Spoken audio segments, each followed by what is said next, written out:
to NatRevMD, a podcast where we share tips on optimizing medical billing and improving practice efficiency so you can have the business of your dreams. I'm your host, Dr. Heather Signorelli, founder of NatRevMD. Let's get started.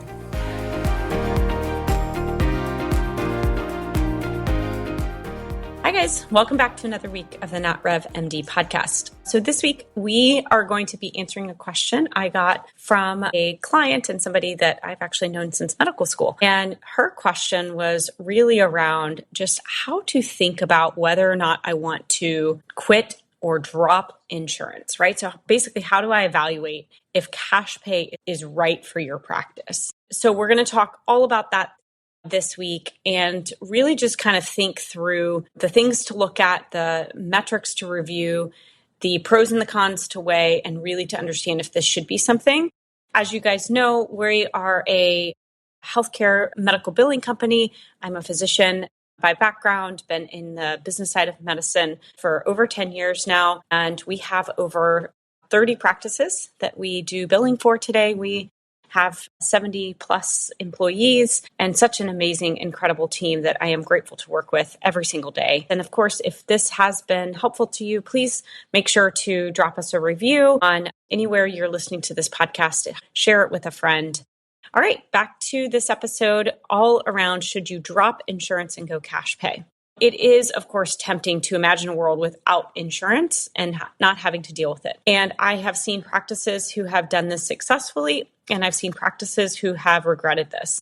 And so it truly is not an all one size fits all. So today we're going to talk about what it means to go cash pay or dropping even just one specific payer, some operational things to think about, how to analyze your current payer mix and revenue, because those are going to be important things as you think about that. And then obviously some thoughts around transition if you were to decide to do that just from a healthcare medical insurance billing perspective. And of course, please know that this is all for educational purposes. Obviously consult with legal experts that are on your side if you are looking to do this. So as you may expect, there are going to be upsides, pros and cons when you think about whether or not you want to drop any sort of payer. And there are stipulations when it comes to dropping Medicare. We're actually going to do a whole podcast on just that. Again, I want to thank my colleague who sent her email and kind of suggested some topics around this. All right. So the first part is, what does it really mean to be cash pay, right? So cash pay doesn't always mean that you never take insurance. And there are different models to think through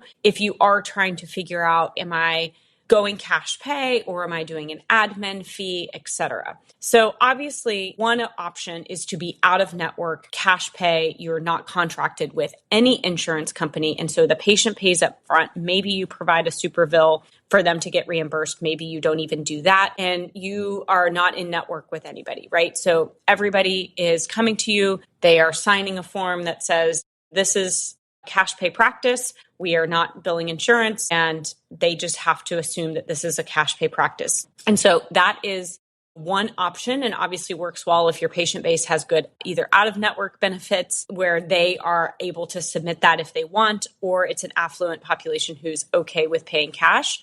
Or maybe these patients have high deductibles anyway, and so they know they're going to have to pay that money and they want to pick their doctor. So again, very up to the physician or the practice to be able to decide if this makes sense for them. And again, we'll talk a little bit about this. Right now, I'm just kind of trying to give overviews of different models. All right, so you can also charge cash for non-covered services while you are in network. And so this can be things like cosmetic procedures, weight loss, all kinds of wellness screenings and things that are just traditionally not covered by insurance. And you do have to be very careful that you are charging patients and that they know that they are being charged and that it is a non-covered benefit.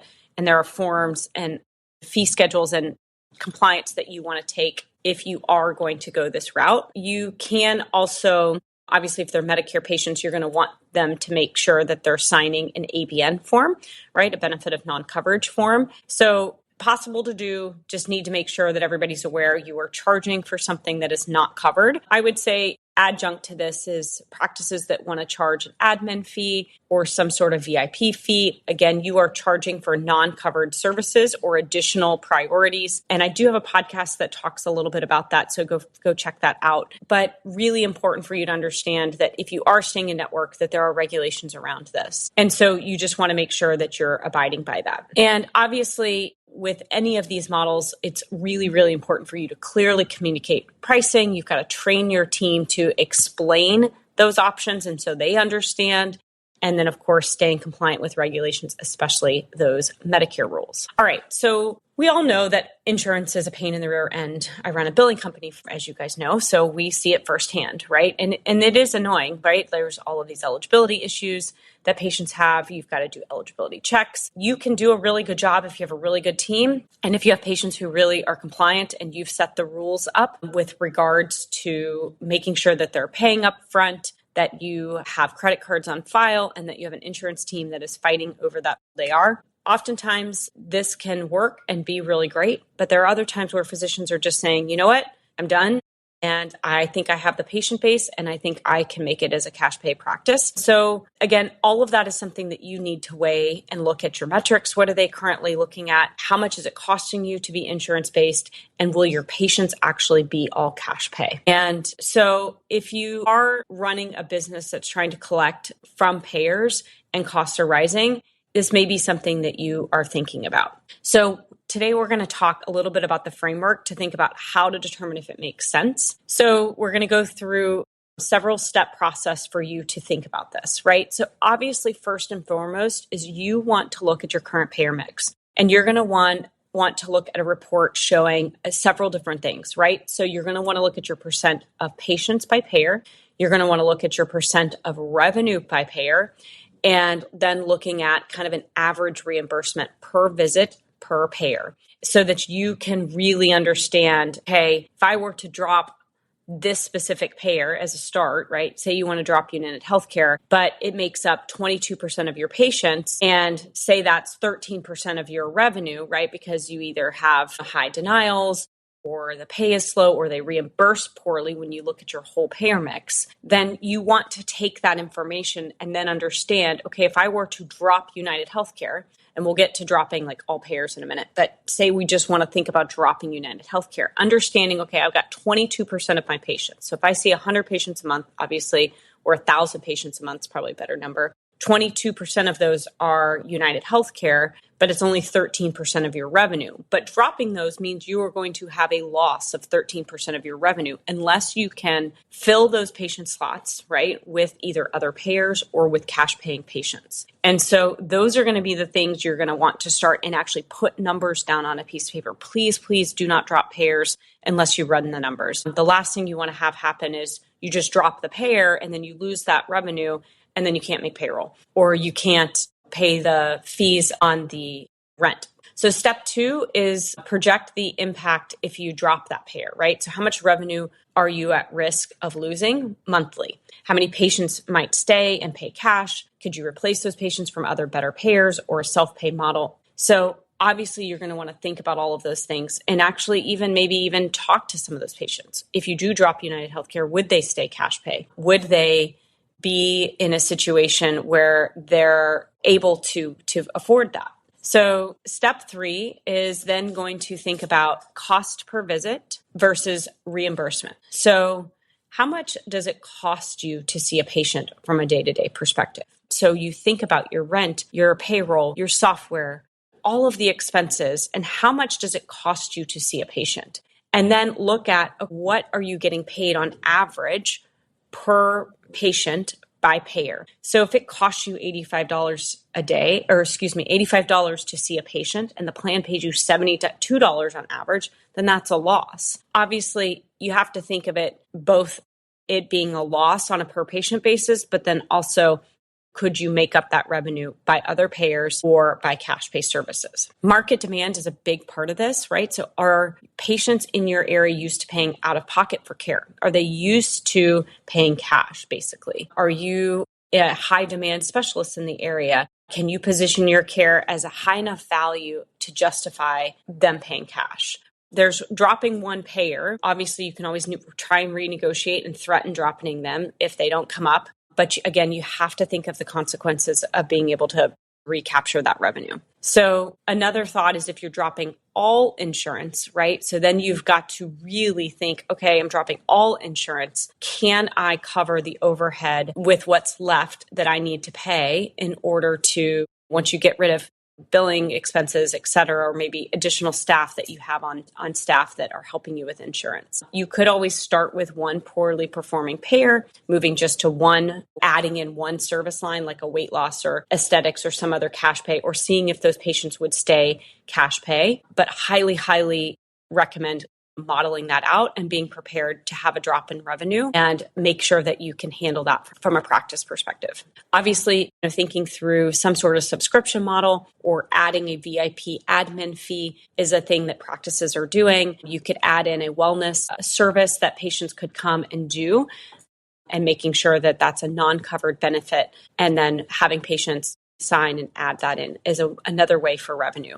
Or bringing in products, or if you have a patient waiting room, if patients are sitting there, what are things that you could sell in the waiting room that patients would want and buy when they're sitting there waiting for their appointment? So just kind of other brainstorm ways as you're thinking about this. If you have a low number of payers in general, right? So if you only have 1 to 3 payers today and you have a lot of other cash pay patients, it may be something that's not worth being an insurance-based practice, and you could transition everybody to cash pay. You've just got to run the numbers and be ready to communicate with patients, ask if they are willing to do that, and understand how that's going to impact revenue, and if you can cover your bills that are your basic things that you have to cover, medical assistance, rent, etc. Obviously, if you are looking to do this, you're going to want to review your contract. Most contracts do have a notice period. You're going to want to really think through termination documentation and what you need to do in order to terminate.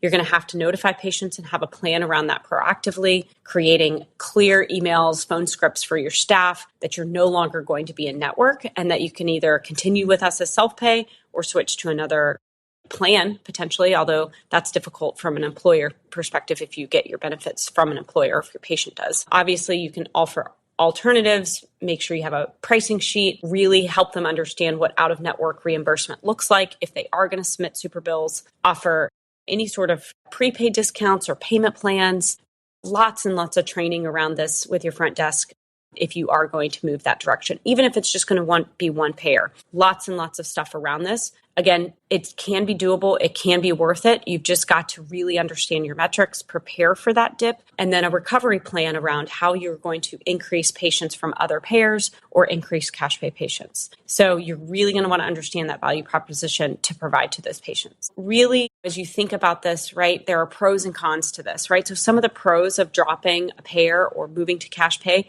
could be more predictable cash flow if you have the patients that are on a wait list that are ready to come and see you, or maybe those other high-paying payers. You can potentially reduce admin staff. Again, you are setting your rates, patients who value your time and quality, not just at network. But we've also seen regrets that we've heard from practices who've moved this way. They've underestimated how many patients that they would leave or that they would lose. They didn't really understand how to fill those gaps in order to get those patients to cover the loss in revenue, and too many patients or payers were dropped, and then they struggled to get that revenue back. And so I think those are the things you've really got to think about. Obviously, something as you're kind of going through this, pull the data, look at your payer mix, look at the patient volume and revenue by payer, and then really start to understand, okay, how much does it cost my practice to see a patient, and how much am I making on a per patient basis, and what does that over and under look like, right? Are your expenses too high? Are you getting paid too little? Is it a mix of both? And so you've got to really think through, like, what are you spending when you are seeing patients running your practice versus what are you getting paid? And then looking at each individual payer to make sure that it makes sense to drop if you are going to do that. Because it can be hard if you decide to go back in network, to get back into network, depending on the payer and the rules around those payers, and then get those patients back. So again, we've seen very subspecialty niche practices being able to do cash pay, and maybe in a niche procedure area or niche area of medicine. We've seen primary care be able to do direct primary care concierge practices very well, but you've just got to decide, is that the type of practice you want? And is that going to have the revenue you need? And what does that scale look like? So again, there is no right or wrong answer here. We understand that it's frustrating that insurance can be annoying. We have practices that have great metrics, 4 and 5% of AR over 90 days, and other practices that really struggle with eligibility and coordination of benefits and prior auth, which are oftentimes in that front desk area, which do lead to poor revenue. And so you've got to have the process in place in order to do insurance well. And you've got to have the right team on both sides, in-house as your in-house team as well as your billing partner. So if you are thinking about dropping insurance, I highly recommend pulling these metrics, taking a look at that. Know that it is possible, but it's not simple and it's not easy. And you've got to have data to guide that decision. And don't do anything without looking at that financial model and communication plan before you make any changes. So again, we have practices that have also done that hybrid model with those admin fees and who've also done really well with that. So hopefully this is just a nice way for you to think through this, right? If you've thought about this or considered that, this is one way for you to consider what metrics you need and what thought process you need to have around this. So as always, thanks for tuning into the NatRevMD podcast. And if this episode was helpful, please share and have a great week. And we'll talk to you next time. Thanks so much.